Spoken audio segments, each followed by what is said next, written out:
नमस्कार। आज म नेपालमा नाग पूजाको मुख्यतः अ, मनाउनुको उद्देश्य के हो त? यो बारेमा चाहिँ केही महत्त्वपूर्ण पक्षहरू भन्न गइरहेको छु। यो खास नेपालमा नाग पूजा मुख्यतः नाग पञ्चमीका दिन साउन महिनाको शुक्ल पक्ष पञ्चमी तिथिमा मनाइन्छ। यस दिन घरका मूल ढोकामा नागको चित्र टाँसेर पूजा गरिन्छ र यो लौराले डिस्टर्ब गर्यो टाँसिसकेपछि नागलाई दुध, पानी, फुल, अक्षता, धूप र नवेदन प्रसाद चढाउने गरिन्छ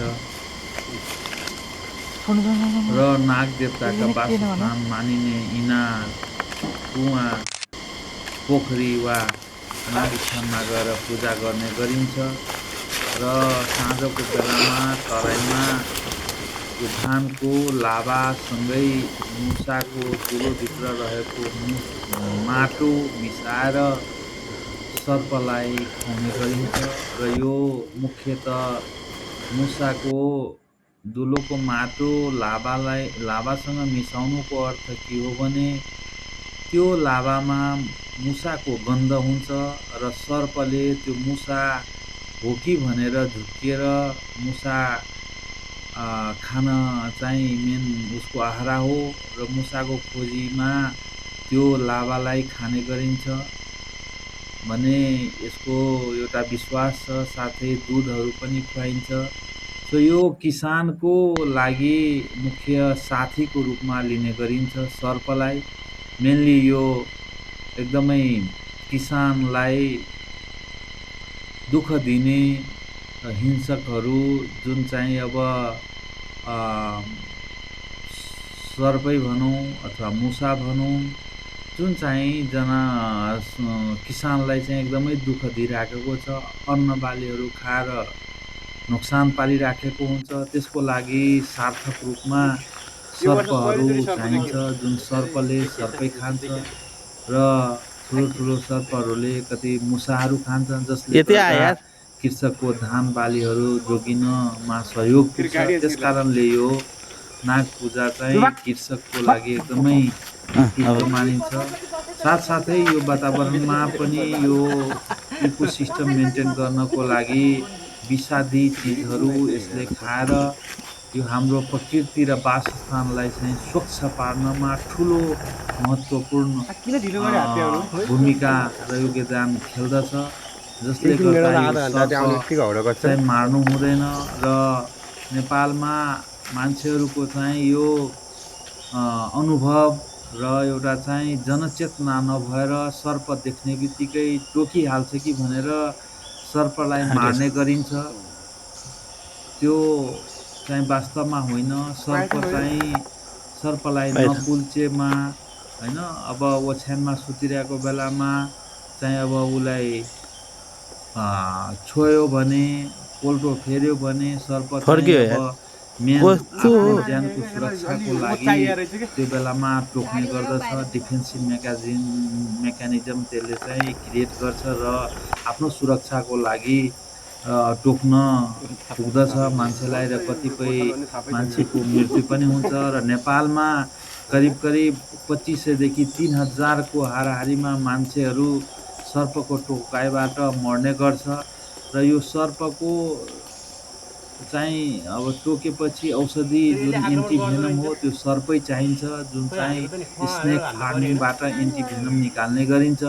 त्यो नेपालमा खासै चाहिँ अब यसको चाहिँ अब व्यवस्था भइसकेको छैन, इन्डियाबाट आउँछ। सो नेपालमा पनि हाल अहिले विभिन्न न्युजहरूमा देखिराख्नु भएको होला, हस्पिटलहरूमा चाहिँ एन्टिभेनमको एकदमै अभाव भएको छ।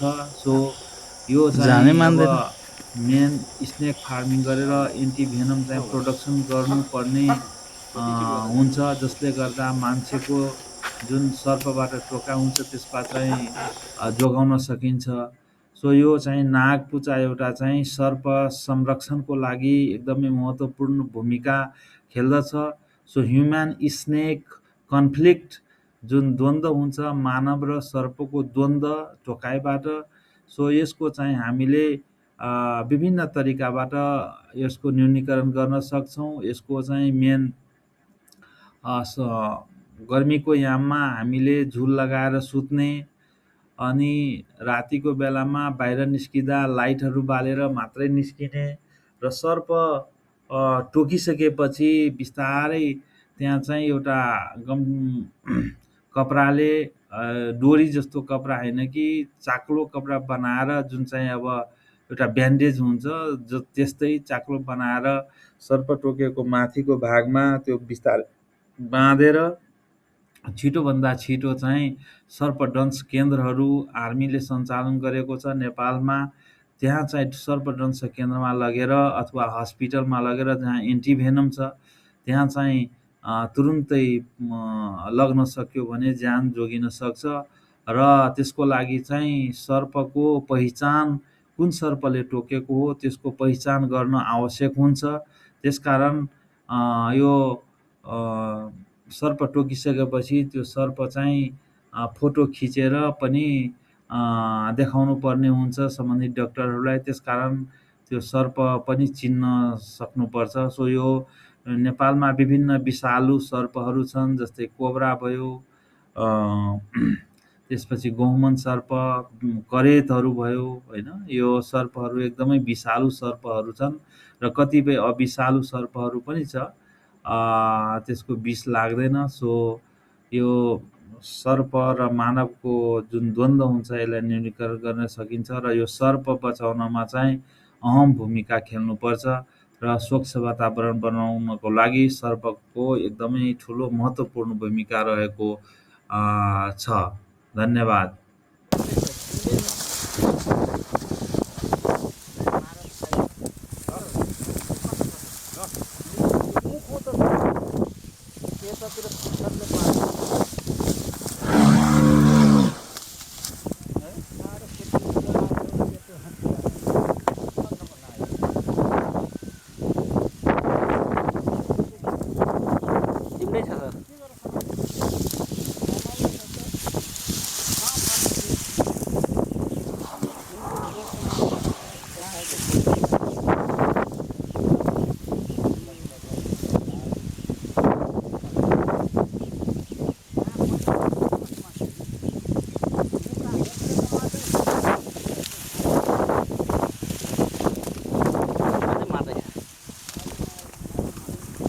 त्यसले 1 मिनेटमै मारिहाल्छ।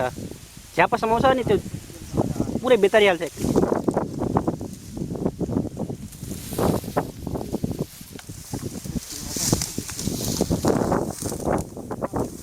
हजुर सर।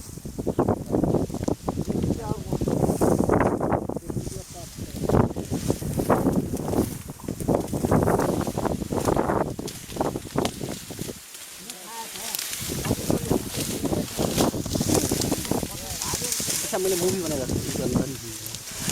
अलि गाडी लाग्नु हात्ती जान्नै हो।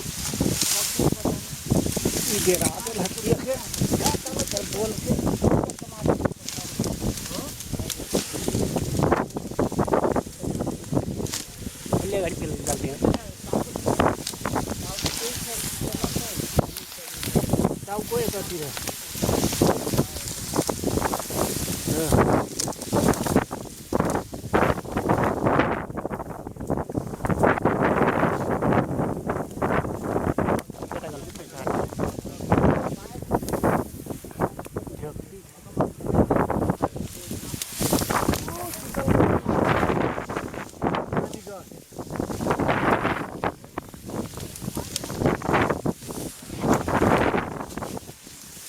हो